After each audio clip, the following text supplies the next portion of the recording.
É incrível como nem no período natalino as pessoas desarmam mais os espíritos. Na véspera de Natal, houve o registro de pelo menos 13, 14 assassinatos aqui no estado da Paraíba, só na véspera de Natal. Uma prova de que nem a época em que se lembra do nascimento de Cristo, a violência deixa de estar presente. E não me venham misturar esses terríveis números relacionados aos homicídios a quem esteja no governo. Qualquer que seja o governador de qualquer estado ou do país, quem estiver governando o país, vai se deparar com esses números estarrecedores, a não ser que um dia o nosso Congresso resolva atender aos anseios da população, endurecendo, através de leis, a parada para quem age fora da legislação. Ou mudam as leis no Brasil, ou não muda mais nada. Aliás, adicionando-se a esses 14 os que mataram ontem, nós tivemos hoje de manhã conhecimento de 20. Mataram 20 na Paraíba entre véspera e dia de Natal. Fazer o quê? A vida humana perdeu valor. As pessoas matam porque sabem que não são punidas. Ou quando são punidas de forma leve. E aí continuam matando como se mata uma formiga, uma barata ou uma serpente. José Arthur Melo de Almeida, escolhido por aclamação para dirigir novamente a Câmara de Dirigentes Lojistas de Campina Grande, é o nosso entrevistado de hoje. Como se sabe, Arthur já passou pela instituição, tendo sido um dirigente inovador, indo depois para a Federação das CDLs, que é a entidade estadual. Agora ele volta à Câmara Campinense e encontra com uma fundação localizada no bairro do Catolé e já se depara também com esse quadro de economia meio preocupante para todos os empresários e para todos os brasileiros. Nós vamos saber do presidente como foi o movimento desse Natal e colher também a sua impressão sobre os horizontes dos novos governos do estado e do país. Arthur Almeida, boa tarde.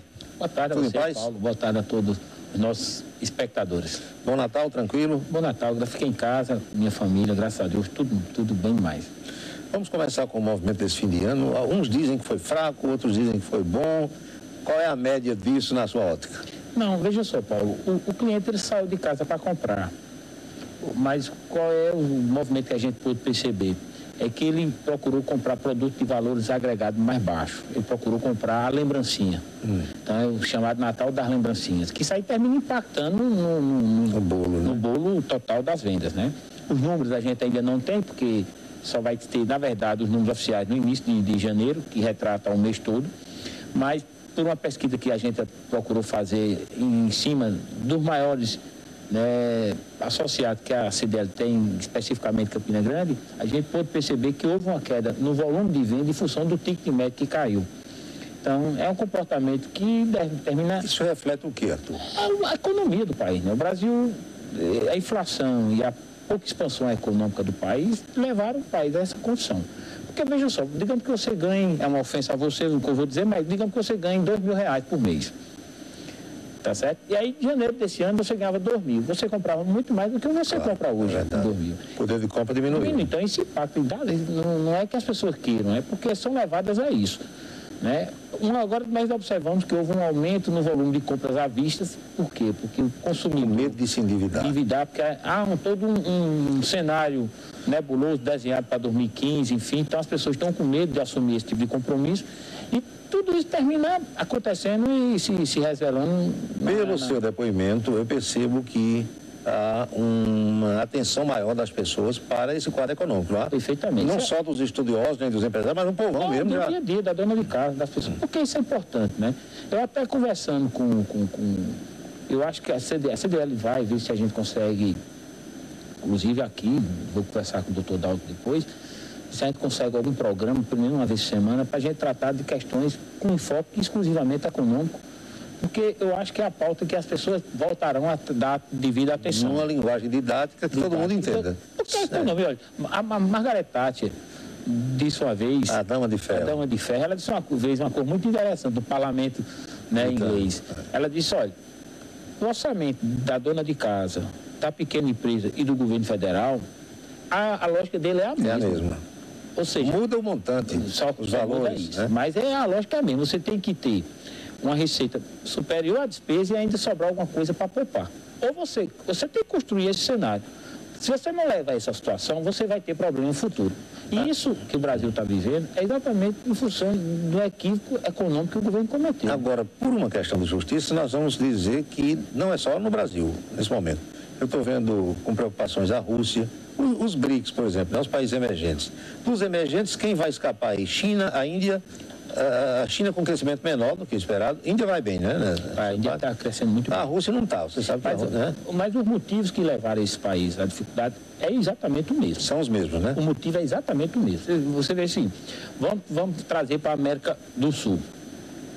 Os países que adotaram uma política chamada mais ortodoxa do ponto de vista econômico, o que é a política ortodoxa, mais liberal? É diminuir a presença do Estado na economia, né? Ter gasto público completamente ajustado dentro da receita. Os países que adotaram essa estão tendo uma expansão econômica extremamente interessante. Os países que adotaram a política do fisiologismo, do descontrole nas contas públicas, estão pagando, o problema são todos. Então, porque a economia, a matemática não é diferente do Brasil, da Rússia não. É a mesma coisa. Né? Então, a matemática é a mesma. Então, quem faz o dever de casa consegue ter bons resultados. Quem não faz, por exemplo, a economia, você sabe quanto cresceu na economia do tamanho da americana. Os Estados Unidos, nesse último trimestre, 5% do PIB americano teve expansão, de 5%. Você cresceu 5% na economia daquele tamanho, é uma coisa astronômica. É verdade. E passou por uma crise recente. Mas fizeram o dever de casa, né? E a economia americana, na verdade, depende menos do governo. Você não tem empresa pública nos Estados Unidos. Não existe empresa pública nos Estados Unidos. A economia é totalmente liberal, totalmente dada à iniciativa privada, né? Você tem alguma situação de parceria pública-privada, tá? Mas é eminentemente empresa pública, não tem. O serviço público lá é muito restrito. Se restringe basicamente a segurança. Significa que dá pouco emprego o governo. Dá pouco emprego, mas a economia faz a sua parte. Então você tem um custo menor para a empresa, porque quando o governo é grande, ele exige mais recursos. E aí vai tirar da onde? Da economia. Ele tendo uma máquina menor, é claro que ele precisa arrecadar menos. Menos, né? E aí você permite que a economia funcione de uma maneira mais... Mas só para fechar esse bloco, o grande movimento que a gente via a rua com muita gente até o Natal, engarrafamento... É isso que eu estou falando, né? Era tudo para comprar coisinha barata. O cliente saiu de casa para comprar. Mas tinha gente com sacola. Não, o cliente saiu de casa para comprar e ele comprou. Agora eu estou para comprar presente mais barato, a lembrancinha. E aí, quer dizer, digamos, na minha loja, eu tenho camisa de R$200 e tenho camisa de R$50. O cliente que o ano passado comprou uma camisa de 200, esse ano ele procurou comprar de 50. Porque roupa depois que veste, ninguém sabe quanto custou. Perfeitamente. Então ele procurou isso aí, tá certo? Ele gosta da marca, ele gosta do produto e tal, mas ele procurou comprar uma camisa mais simples. A camisa polo básicazinha, que tem só a marca, que tem menos informação, então é uma camisa mais acessível. Vendeu-se como nunca. Né? Eu tenho uma outra, eu estou falando por um exemplo caso. Eu tenho uma franquia de calçado feminino que é uma marca internacional, enfim, que tem peças de valores agregados alto. Eu acompanhava o movimento, aumentou a quantidade de clientes, inclusive comprando nessa loja, e as vendas foram menores, porque optou nessa loja por comprar sandália tipo havaiana. Olha só. Que no ano passado não aconteceu isso. Então, quer dizer, houve esse comportamento e termina sobrando, né? E que isso interfere diretamente no bolso. Então, uma pequena pausa e já voltamos com o ponto a ponto de hoje. Não sai daí. O que se ouve nos bastidores da política brasileira é que o ex-presidente Lula da Silva não teria gostado da composição do ministério da presidente Dilma Rousseff agora para o seu segundo mandato. Sabe-se que o ministério ainda não está finalizado, é verdade, mas o que se divulga é que os nomes até agora dados a conhecer foram poucos do agrado de Lula. A presidente da República, Dilma Rousseff, claro, se não fosse o velho Lula, não estaria no Palácio do Planalto, todo mundo sabe. Eu não sei até que ponto ela teria que ainda dar satisfações a Lula. É claro que isso é uma coisa de economia interna do PT, a gente fica de camarote vendo, mas em lugar de Dilma, eu ouviria Lula. Pelo menos essa é a minha opinião. Você pensa assim ou não, Paulinho? Eu acho que sim. Eu acho que Dilma, como você bem colocou, Dilma foi reeleita, as pessoas ainda não votam. Quer dizer, ninguém votou em Dilma, porque pelo governo que ela realizou, ela teria perdido, ela não teria sequer ido para o segundo turno. É verdade. Tá certo? Então ainda votou-se no legado, na imagem que Lula construiu, então ela deve claramente a sua reeleição à imagem não do PT, viu? Também mais muito desgastada, mas de Lula. Lula carregou nas costas de novo. Literalmente. Carregou. O que é que a gente pode esperar a partir de janeiro? O comércio, por exemplo?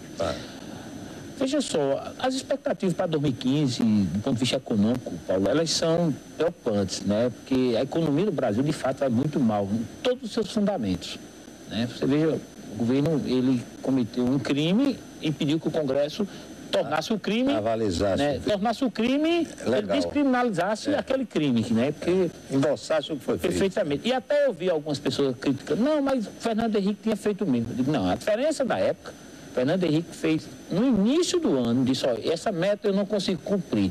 Vamos reajustar a meta para isso. E cumpriu a meta. Foi depois de feito, né? Depois de feito. Que o crime se caracteriza a partir daí. É verdade. Entendeu? Quer dizer, ela cometeu todo tipo de absurdo econômico que você possa imaginar. E aí, como tudo, vem agora a hora da arrumação. Imagina você fazer uma festa na sua casa. Desarrumar tudo. Pronto, quem faz uma ceia de Natal com a família grande, desarruma tudo.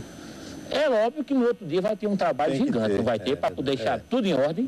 Foi exatamente o que Dilma fez, desorganizou a economia do país. Vai ter que entrar alguém, e entrou, ela de fato fez uma boa escolha do ponto de vista econômico, colocou um nome bom na fazenda, um cara técnico, que não é de uma linhagem dela, pelo contrário, o cara foi um dos autores do programa do governo econômico de Aécio. É o Joaquim, né? Joaquim Levy, que estava naquela época fazendo uma assessoria gratuita a Armínio Fraga, que seria o ministro da Fazenda de Aécio. Enfim, é um cara que tem uma visão liberal, uma visão ortodoxa, é um cara que é acostumado a fazer ajuste. E eu tenho certeza que ele terá a capacidade de fazer isso, desde que o governo dê a ele. Permita que ele faça. Porque as medidas que ele deve adotar são medidas antipáticas. Marcas, é verdade. E aí vai impactar, pronto, o programa Minha Casa Minha Vida vai sobre, porque eu acho que o subsídio deve cair. É verdade. Deve mudar a concepção. Inclusive, eu vi um estudo recente do conceito do Minha Casa Minha Vida, do ponto de vista que permite que se faça hoje uma casa com 6 metros apenas. Então, é uma mutilação urbana muito grande com relação a isso. Então, eu acho que isso vai ser revisto. Ajustes aí também. Mas isso já vai ser revisto para dificultar a aquisição, entendeu? Porque o governo gasta menos. Gasta menos. Ou seja, vai ter que mexer em tudo. Se tivesse havido um planejamento, se tivesse havido uma consequência econômica, tivesse trabalhado do ponto de vista da organização econômica, Paulo, a gente não precisaria passar pelo que nós estávamos passando, não. Mas, infelizmente, Dilma se mostrou uma péssima gestora, tá certo? Espero que agora, né, ela consiga acertar, que eu não votei nela, mas eu desejo a ela toda a sorte do mundo, porque pagamos diretamente essa conta. Dando certo é bom para todo mundo. Para todo mundo. Errado, não se deve partidarizar o governo, não. Eu também acho isso. Entendeu? Ganhou, vamos torcer para dar certo. Eu não votei, deixou de ser, não vou torcer jamais pelo quanto pior, melhor. Essa é a concepção correta. Agora, e o salário mínimo? Tem um impacto grande? Tem, mas a iniciativa privada, ela já não trabalha com salário mínimo. É pouca gente. Na verdade, é o poder público que tem um impacto maior. Iniciativa privada, o salário do comércio é maior. Cada categoria tem o seu salário aí, cada categoria, cada um trabalha com salário mínimo. O impacto, na verdade, se dá mais nas contas públicas, né? É verdade. Das prefeituras, principalmente cidades menores. É um bom negócio ainda no Brasil ser empresário, produzir, gerar emprego? É muito de quem é vocacionado, mas o ambiente de empreender no Brasil é muito ruim, Paulo. O ambiente de empreender no Brasil é muito ruim em todos os aspectos que você possa imaginar. O sujeito só encontra dificuldade, né? As pessoas, todo o tempo inteiro, né, eu digo as pessoas, o governo, o Estado, como um todo, como entre, em 3 esferas, ela vê o empresário como vilão na história. Ela quer tirar o máximo dele. E eles têm um conceito, me permita, eu digo isso que eu fui bodegueiro e sei. Alguns governantes acham que todo comerciante é enrolão, é sonegador. E não é. Mas mudou isso. Mudou porque assim, o mecanismo de acompanhamento e fiscalizações são muito mais... Hoje está muito moderno. É muito difícil hoje você ser formal, não que é informal. Informal pode tudo. Né? Mas quem é formal no Brasil, é muito difícil você conseguir sonegar, porque os acompanhamentos, olha, uma empresa vendeu para você, tira uma nota fiscal, na mesma hora a Receita tem informação sobre aquele produto. Antigamente, por exemplo, você tinha determinado produto, na feira se encontrava muito isso, uma nota fiscal que acompanhava, dava não sei quantos reais. Isso há anos atrás. Não sei nem se ainda existe a figura do chapeado. O chapeador, o cabeceiro, ele dava 50 viagens com um saco de açúcar, a nota de um saco. Enquanto o fiscal não chamasse e não carimbasse, ele estava com aquela nota. Com a mesma nota, isso acontecia. Então, quer dizer, hoje nada disso acontece mais. Você comprou no cartão de crédito, cartão de débito, imediatamente sai a nota fiscal. Então, o mecanismo de acompanhamento, né, tanto é que a Receita cresceram demais. Aí é onde entra a nossa verdadeira revolta. Ao passo que houve um aumento no nível de receita, a Associação Comercial tem um painel lá, tamanho do mundo, mostrando. Passa lá todo dia, quanto é que está lá. Passe numa hora, tipo meu dia hoje, aí moto, passa amanhã para você ver de um dia para quanto já aumentou. Né? Aquilo é meio que real. E nada disso volta em serviço. A gente não viu nada melhorar no país. Porque a segurança pública degradou-se de uma forma absurda e a omissão do governo federal é enorme nesse aspecto. Joga a responsabilidade inteiramente para os estados, que os estados não fazem legislação, os estados não controlam a nossa fronteira. Tá certo? Uma coisa que você foi muito feliz e disse, com relação à legislação. A legislação do Brasil, ela é permissiva, ela é omissa, ela estimula o crime. Tá certo? Então, tudo isso precisa ser discutido e eu vejo uma verdadeira omissão desse tipo inclusive de situação. do Congresso. Do Congresso, mas do governo federal, porque o governo federal tem a base. Se quisesse, ele pautasse isso como uma questão prioritária, ele levaria ao Congresso a essas medidas que se fazem necessárias. Por exemplo, a necessidade de antecipar a maioridade penal. Na verdade, eu defendo que não haja nenhuma idade mínima. Cometer o crime, desde que a pessoa tenha compreensão de que aquilo é errado, obviamente você gradua isso é o correto. Aquilo ali. Isso é o correto. Não, Arthur, isso não vai resolver, não. Mas isso será um dos pontos a serem atacados, que a gente precisa atacar. Uma outra questão, Paulo, que falar em segurança pública é importante porque impacta em relação a tudo. A economia, a bem-estar, tudo. Essa questão da progressão de pena do Brasil. É outro absurdo. Absurdo da maneira como acontece. Olha, se você pegar as estatísticas que o governo tem... Não tem coisa pior do que o sujeito cumprir um sexto da pena e já poder ir para... Não pode. Paulo, escuta bem. Se você pegar os dados oficiais do governo, eu até pedi ao comandante da polícia, tivemos uma reunião com ele a semana passada, eu pedi só para a gente fazer uma análise e mandar para deputado o estudo que a gente vai fazer. Para você como repensar essas questões. Eu tenho quase certeza que esse número da Paraíba se aproxima da média nacional. Mais da metade, ou cerca da metade dos crimes cometidos esse ano, durante o ano 2014, foram cometidos por pessoas que estão cumprindo pena em liberdade. É verdade. Ou seja, a residência. Se ela estivesse recolhida lá... Você, com essa mesma estrutura falha que existe... crimes não teriam sido cometidos. A metade você diminuiria. Cairia. Deixa eu lhe pedir para fazer outra pausazinha e a gente já volta para o último bloco da entrevista de hoje com José Arthur Melo de Almeida, nosso querido Bolinha, que é presidente da CDL Campina Grande. É um instante só.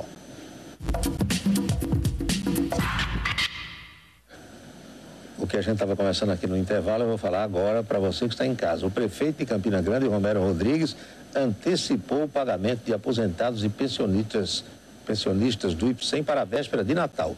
Todo mundo recebeu anteontem. Foram 4.300.000 reais creditados nessas contas daqueles que recebem mensalmente as suas pensões ou aposentadorias do Instituto Municipal. E hoje de manhã, o prefeito mandou creditar os salários desse mês de dezembro nas contas dos efetivos e comissionados. Dinheiro, portanto, se você não sabia, fique sabendo, já está na conta. O desencontro que houve, e ele me dizia isso hoje de manhã, com o pessoal prestador de serviço da saúde, foi ocasionado por conta da falta de crédito que seria feito pelo Ministério da Saúde, que não fez isso apenas com Campina Grande. Faltou dinheiro para as prefeituras do Brasil inteiro, os prefeitos se viram meio malucos sem ter o que fazer. Os que tinham saldo em caixa, e são poucos, pagaram para depois repor. E quem não tinha, teve de esperar o repasse.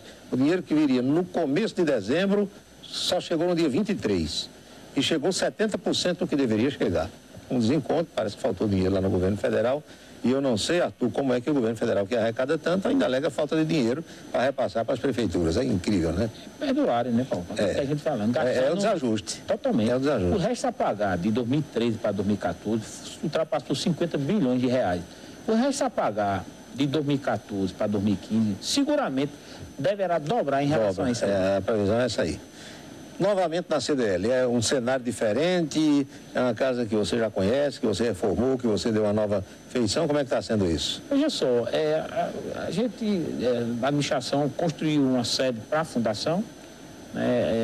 Na verdade, o projeto todo contempla auditório, ginásio, isso não tem, fez apenas a questão administrativa, né? Levou, na minha leitura, focadamente a CDL para lá. Eu acho que não deveria ter levado. Diz que a sede da CDL saiu da Barão da Aviaí? Eles levaram a sede. Eu não sabia disso. Levaram para lá. Eu moro ali do lado, vi toda a construção, mas não sabia. Levaram para lá, mas nós iremos retornar, mas aí temos que ajeitar agora o prédio de novo, porque deixaram degradar. Né? E vamos deixar no prédio da Fundação apenas a Fundação. E que a Fundação desenvolva os projetos sociais, claro, naturalmente. Que é o seu mistério. Que ela tem, que exatamente, o mistério dela é exatamente isso. Mas a Fundação tem projetos interessantes? Veja só, é isso que deveria ter acontecido. Eu acho que a Fundação, quem criou a Fundação fui eu. Eu criei a Fundação no término do meu mandato, comprei 12 computadores, deixei lá para... Qual era a ideia? Iniciar um projeto a partir das escolas públicas, garantindo às escolas públicas acesso à informática. A gente ia contratar professor, enfim. A inclusão digital. Inclusão, né? Digital. O meu projeto, enquanto fundação, era isso.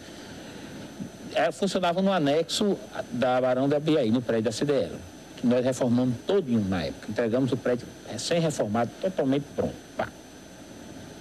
E aí, para minha surpresa, o que é que aconteceu? O projeto não andou, não se desenvolveu nenhum outro projeto, e construiu-se uma sede, né, utilizando recursos significativos da entidade, para desenvolver os projetos da Fundação, e que hoje você não tem dificuldade de desenvolver o projeto da Fundação, porque o prédio não contempla o projeto para a Fundação. Interessante. Porque, na verdade, o que foi construído foi uma unidade administrativa. Isso. E aí a gente vai ter que voltar a CDL para Barão do Abiaí, não pode ser diferente. A CDL tem que ser na área central da cidade. Não existe CDL que não seja na área central da cidade. Não existe no Brasil, em lugar nenhum. Tá certo?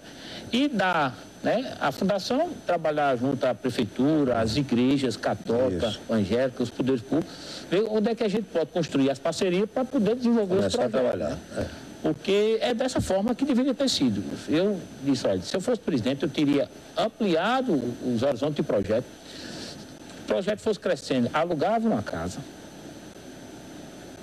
Depois os projetos foram crescendo devagarzinho, construiu uma sede que pudesse abrigar esses projetos de acordo. Ao contrário, né? Construiu-se uma estrutura física. Quer dizer, você veja o seguinte, como as coisas acontecem nas entidades, essas inversões, de decisões, acontece da mesma forma na esfera pública. E quanto se paga um preço caro por isso? O custo é alto. É alto, Paulo. É um legado que você recebe. E aí você vai ter que passar um tempo grande para você refazer o que foi feito. É questão de lógica, né? De bom senso. É questão de lógica, mas infelizmente cada um tem sua lógica. Cada cabeça é uma sentença. Arthur, esses escândalos, até que ponto isso está se refletindo internamente? Lá fora a gente sabe que é terrível para o Brasil. Mas aqui dentro, o brasileiro tem consciência disso? Eu acho que sim, Paulo. Eu acho que sim. Paulo, o recado das urnas foi muito grande. Né? O governo foi reeleito, o governo federal foi reeleito com 35% dos votos só. Porque teve... Né, se considerar voto branco, voto nulo, votar o candidato de oposição e a abstenção, representa 65% dos votos. Quer dizer, ela foi reeleita, mas com um percentual minoritário. Praticamente um terço dos votos. Praticamente um terço. Isso já é... É um dado assim, né? Tá certo? Porque assim, o eleitor, tem pessoas que, quando tem informação disso, eles optam por se furtar do processo. Acha que não é com ele, né? Não é nem isso. Ele acha que é com ele. Ele fica tão revoltado que ele se furta do processo, é tudo igual. Ele não vota nem por outra candidatura. Ele vota branco, vota nulo ou não vai votar. Mas ele está insatisfeito com a situação. Não, ele teria ido lá, tinha votado na situação. Vestido uma camisa, entendeu? Isso é um reflexo disso. E a tendência disso é crescer. Porque, olha, é surreal o que aconteceu na Petrobras. E o que é pior, Petrobras hoje, economicamente e tecnicamente, ela tem dificuldade a construir um balanço, porque a dificuldade de alguma empresa poder fazer o balanço, porque o que está hoje como ativo, boa parte, na verdade, é passivo. Você vê que uma cidade americana, Providence, entrou agora com ação coletiva, porque a prefeitura dessa cidade americana comprou ações da Petrobras, ela comprou letras do Tesouro Brasileiro. Não, tem várias ações contra a Petrobras. Se a Petrobras não apresentar o balanço até o final de janeiro, ela vai ser excluída da Bolsa de Valores de Nova York, o que será terrível para a imagem do país, que é uma empresa pública. Quer dizer, olha o que fizeram com esse país. Agora, as pessoas não têm noção, mas foram bilhões com B de bola. Não é negócio de R$1 milhão, não. É porque, veja só, eu vou dar a você, isso é uma opinião muito pessoal, claro, né? Não vou falar como entidade não, como CDL, opinião do cidadão. Eu acho que o pior legado que o PT deixou foi a banalização da corrupção. Então, se vê falar em tanto desvio de recursos que as pessoas terminam confundindo, não tem nem dimensão. Não tem noção, não. Eu disse a um cara, conversando com um amigo meu, eu digo, olha, para você ter ideia do que representa esse desvio, Campina Grande tem orçamento previsto para Campina Grande, não chega nem a 1 bilhão, deu 900 É verdade. Quer dizer, Campina Grande, para movimentar toda a estrutura de uma cidade com 400 mil habitantes, 400 mil habitantes, deverá consumir em torno de 1 bilhão de reais no ano. Isso não está incluído, logicamente, os investimentos, né? É verdade. Mas, assim, esse é o orçamento previsto. Só a refinaria de Abreu e Lima, que tinha sido orçada em 4 bilhões de dólares... Que já são 2,5 de reais. 4 bilhões de dólares, tá certo? Foi para 18. Olha aí. Quer dizer, a distância é uma coisa assim absurda, né? E, quer dizer, e o preço que se paga, aí o que é pior, né? E a gente não pode conviver com isso. É ainda ver pessoas se reunindo, como aconteceu na reunião dos governadores do Nordeste, ventilando a possibilidade de criar novos impostos. Isso é um assunto à sociedade. Aí é para matar. Mas deixa eu ouvir também sua opinião sobre a Paraíba. Governo Ricardo Coutinho 2. Esse ajuste que ele deu aí agora, importante? Eu acho que, na verdade, a preocupação de Ricardo não foi nem econômica só. Obviamente também. Eu tive conversado com o Ricardo na campanha, um dia que eu tive a oportunidade de almoçar com ele, mas não é o da carne de sol. E ele disse que iria fazer uma reforma administrativa para tornar a máquina mais eficiente. E a lógica, na verdade, a preocupação não era nem haver um enxugamento em si, mas era tornar... Porque, por exemplo, tem determinadas áreas que você tinha 3, 4 órgãos falando sobre a mesma coisa. E aí, parece que nenhum funcionava. Porque cada um esperava o outro. É verdade. Então, você, de fato, tem que otimizar. Então, a Paraíba precisava e precisa, de fato, de uma reforma administrativa. Alguém que fizesse isso. Né, para poder... Aí não é nem a preocupação econômica, é do resultado... E do resultado que aquilo pode trazer à sociedade. Né? Isso ele tem toda a razão. Ele fez uma coisa muito interessante mesmo. E eu acho que essa lógica deveria se aplicar na área da saúde da mesma forma. Uma pessoa para cuidar da administração enquanto receita e uma pessoa pensando pedagogicamente. Exatamente. Porque o profissional, o pedagogo, digamos assim, aí eu digo, o secretário da Educação tem que ser uma pessoa ligada à área da educação? Deve sim. Mas ele exercia pouquíssimas atribuições, porque a gestão administrativa consumia quase todo o tempo dele. Pois é. E ele não tinha tempo para poder desenvolver pedagogicamente. É verdade. Então ele vai ter uma pessoa que aí não precisa ser uma pessoa da área, pode ser uma pessoa, pode ser um engenheiro, um economista, para cuidar da área administrativa e econômica. E o secretário para pensar pedagogicamente. Educação. Então, eu acho que essa mesma lógica deveria se aplicar, inclusive na saúde. Tem as duas principais secretarias que consomem maior volume de investimento. Educação e saúde. Uma pessoa que cuidasse da gestão financeira da secretaria, né? E uma pessoa que cuidasse da área de medicina só para tratar daquilo. Porque eu acho que com isso, né, a gente teria um equilíbrio nessa relação. Muito Ricardo é corajoso para fazer isso. Mas eu acho que ele não vai fazer na saúde, não. Mas o que ele fez já é preciso ter coragem que muitos não tiveram. Ricardo, na verdade, Paulo, ele quebrou muito paradigma, né? Ricardo quebrou muito paradigma, né? Ele é um governante diferente. Ele é um cara que tem uma forma de enxergar gestão pública. Ele me disse aqui, sentado nessa cadeira onde você está, ele disse, Paulo Roberto, o Estado não paga R$100 a ninguém sem que passe por mim. Porque o gestor sou eu, quem vai responder sou eu. Pode me chamar de centralizador, pode me chamar de tudo. Agora, eu cuido bem do dinheiro do povo. Ele disse, eu posso ter todo o pecado do mundo como governante. Agora, não sai um centavo do Estado. É verdade. Sem que passe por mim. É um estilo dele, realmente, é um estilo dele, né? Então, assim, isso, inclusive, faz com que ele tenha uma carga de trabalho muito grande. Ele disse que dorme 3 horas por dia. Ricardo dorme um pouco mesmo. Você, vez por outra, no WhatsApp, você vê... Não, é verdade. 2 horas da manhã, o WhatsApp dele ainda... Eu já passei mensagem para ele meia-noite, 1 da manhã, ele responde. Impressionante. Está acordado toda hora. Então, quer dizer, isso mostra um estilo diferente. Né? Obviamente, nesse segundo governo dele, ele precisa fazer alguns ajustes, que aí não diz respeito à questão da reforma administrativa, mas alguns ajustes de nomes, eu acho, principalmente, que possam melhorar, né, determinadas faixas. Eu acho que com isso a gente pode ganhar muito. A expectativa para o segundo governo de Ricardo é bom. O primeiro foi bom, ele criou as condições para isso, né?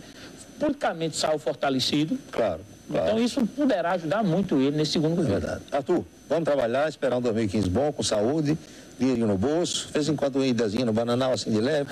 Faz parte, né?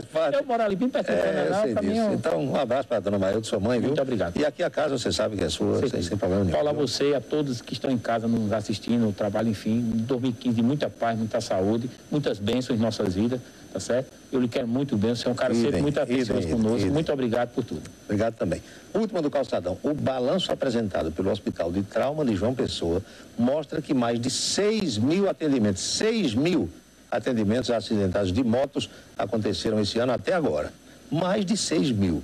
Você já imaginou o custo do tratamento dessas pessoas durante o ano todo para o governo do estado pagar? E quem paga sou eu, é você, somos todos nós. Falta dezembro e falta o balanço de Campina, que deve ter números maiores ainda. Quero agradecer sua atenção, sua companhia e lhe convidar para estar conosco amanhã. Tão logo acabe o plantão, amanhã não, segunda-feira, amanhã é sábado. Reginaldo levantou uma placa ali dizendo amanhã, Reginaldo, saca do Natal, Reginaldo, segunda-feira a gente vai entrevistar aqui um catedrático em educação, o professor Moacir Alves Carneiro. Temas para entrevista, sugira, aí está o endereço. Você nos assiste em qualquer lugar do mundo pela rede mundial de computadores e as notas aqui divulgadas caem lá no portal da Rádio Cidade. Vem aí a programação normal da cultura. Boa tarde, grande abraço, até segunda-feira. Ponto a ponto. Apoio